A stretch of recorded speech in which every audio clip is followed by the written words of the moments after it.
جاگ جاگ کے اپنے بندے کی حفاظت فرما رہا ہوتا ہے۔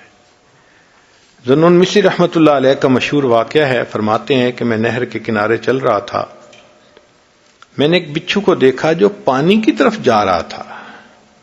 میں جانتا تھا کہ بچھو تیرنا نہیں جانتا، پھر یہ پانی کی طرف کیوں جا رہا ہے؟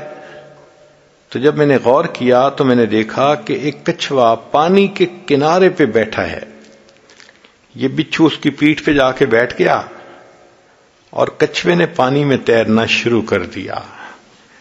ایسا ہی ہے جیسے کسی مہمان کو ریسیو کرتا ہے ایئرپورٹ سے تو اپنی گاڑی پہ بٹھا کے اسے گھر پہنچاتا ہے۔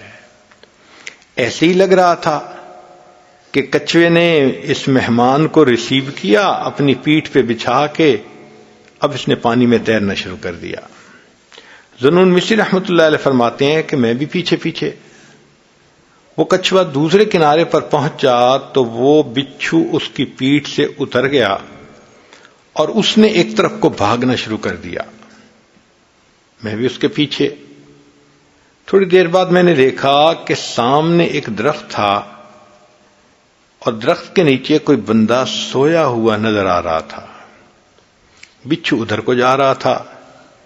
میں نے دل میں سوچا کہ ایک لکڑی اٹھا لیتا ہوں، اگر بچھو اس کے قریب جائے گا تو میں بچھو کو ماروں گا۔ اتنے میں نے دیکھا کہ ایک طرف سے ایک کوبرا سانپ ہے، وہ اسی بندے کی طرف جا رہا ہے جس طرف بچھو جا رہا تھا۔ جب وہ سانپ بچھو کے قریب سے گزرنے لگا تو بچھو اس کے ساتھ چمٹ گیا اور بچھو نے اس کے ڈنک لگایا۔ یہ بچھو اتنا زہریلا تھا کہ سانپ وہیں پر لوٹ لوٹ کے مر گیا۔ پھر بچھو واپس، میں نے دیکھا کہ کچھوا کھڑا تھا، یہ بچھو اس کی پیٹھ پر بیٹھا اور کچھوے نے پھر اسے پہلے کنارے تک پہنچا دیا۔ میں نے دل میں سوچا کہ لگتا ہے کہ یہ درخت کے نیچے سونے والا کوئی بڑا ولایت کبریٰ کے مقام کا ولی ہوگا، جس کو اللہ نے سانپ سے بچانا تھا۔ نہر کے دوسرے کنارے سے بچھو کو بھیجنے کا بندوبست کر دیا اور بچھو نے سانپ کو مار دیا۔ میں لوٹ کے واپس آیا کہ میں اس ولی سے دعا کرواتا ہوں۔ جب قریب آ کے دیکھا تو میں نے دیکھا کہ وہ نوجوان تھا اور اس کے منہ سے شراب کی بو آ رہی تھی۔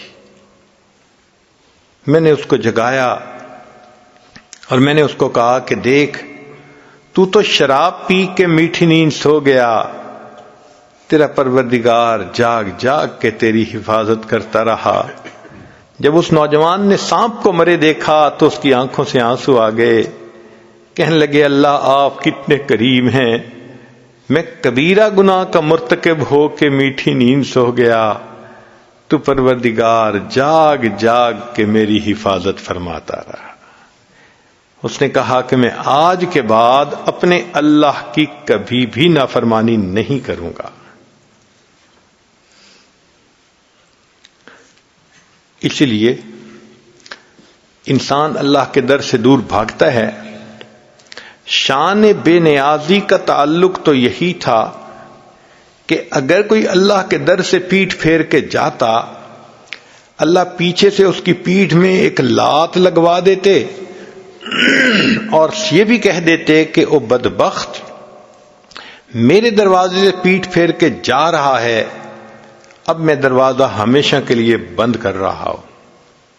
مگر اللہ تعالیٰ ایسا تو نہیں کرتے، جو پیر پھیٹ کے جاتا ہے اللہ اس کو بلاتے ہیں، یا ایھا الانسان ما غرک بربک الکریم، اے انسان تجھے تیرے کریم پروردگار سے کس چیز نے دھوکے میں ڈال دیا۔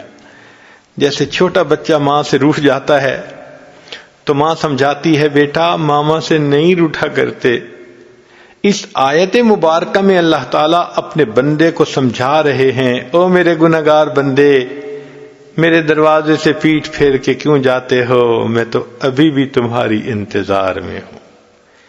کوئی ماں اپنے بچھڑے بیٹے کا اتنا انتظار نہیں کرتی جتنا پروردگار اپنے بگڑے ہوئے بندے کا انتظار فرماتے ہیں.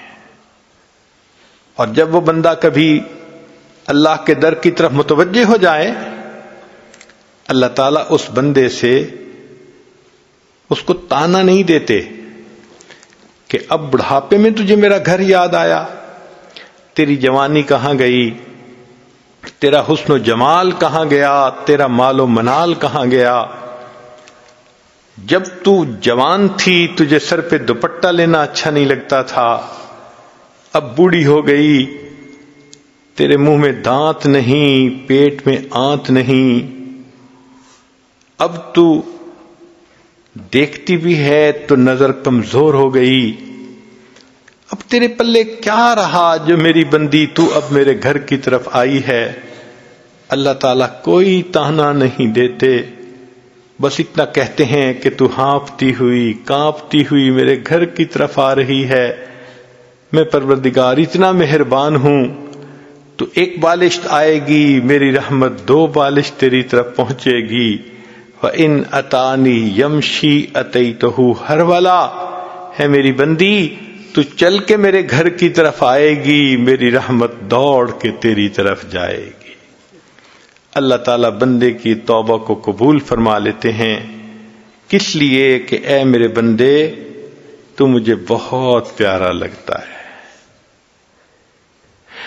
حق تو یہ تھا کہ بندے نے زندگی میں گناہ کیے، آج اگر یہ توبہ کرنا چاہتا ہے تو اللہ تعالیٰ اس سے دلیل